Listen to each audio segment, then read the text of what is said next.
Buenos días a todos, bienvenidos al Morning Call del equipo de análisis de Bankinter. Soy Carlos Pellicer, hoy es 1 de julio de 2025.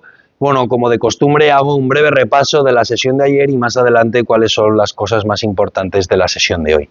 Bueno, pues ayer sesión pues a dos velocidades en bolsas, ¿no? Y es que Europa pues caía alrededor del 0,4% más o menos, y en Estados Unidos pues veíamos subidas en las bolsas de más 0,5%.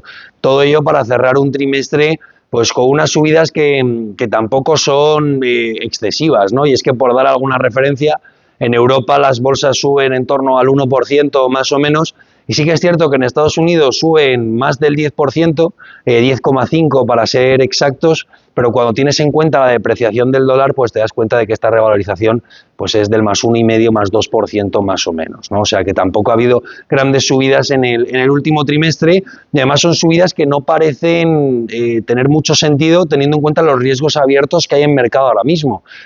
Por un lado, se intensifica los problemas o las tensiones en el frente geoestratégico, y por otro lado tienes problemas como por ejemplo el del déficit fiscal en Estados Unidos. Saben que ahora mismo se está votando en el Senado la reforma fiscal propuesta por la administración Trump de extender los recortes de impuestos. Se estima que si sale adelante esta reforma fiscal, pues el déficit fiscal aumente en 3,3 billones para los próximos 10 años en Estados Unidos.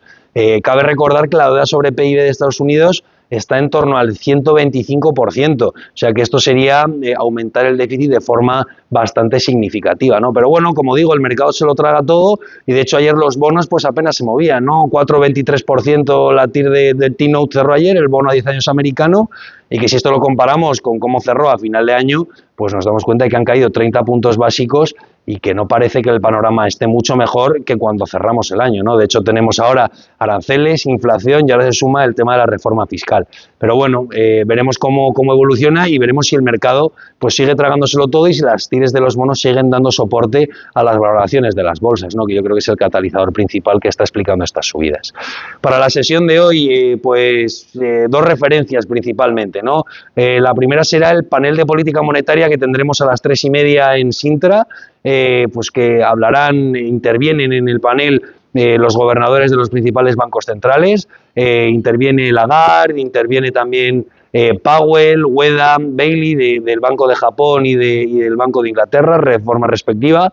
Pero sí que es cierto que esperamos pocas novedades en este frente, ¿no? Porque Powell ya intervino la semana pasada, tanto en Congreso como en Senado, y no aportó grandes novedades, y parece difícil que se vaya a salir de esta línea, y porque Lagarde siempre se pronuncia pues, con un tono bastante ambiguo, y es difícil pensar que vaya a dar pie o que vaya a ofrecer timing en cuanto a próximas bajadas de tipos.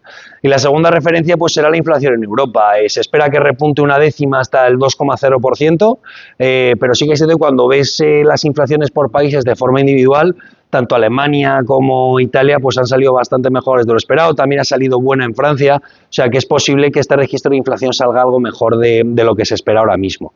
Así que bueno, con este cóctel de referencias, pues yo creo que a los mercados o a las bolsas les va a costar un poquito la sesión, porque no vamos a tener noticias por el lado de Sintra a priori, porque además la macro que vamos a tener a lo largo de la sesión no va a poder darle dirección al mercado, y además de que tenemos el tema fiscal en Estados Unidos pues sobrevolando un poco la sesión, o sea que yo creo que a las bolsas les va a costar un poquito hoy.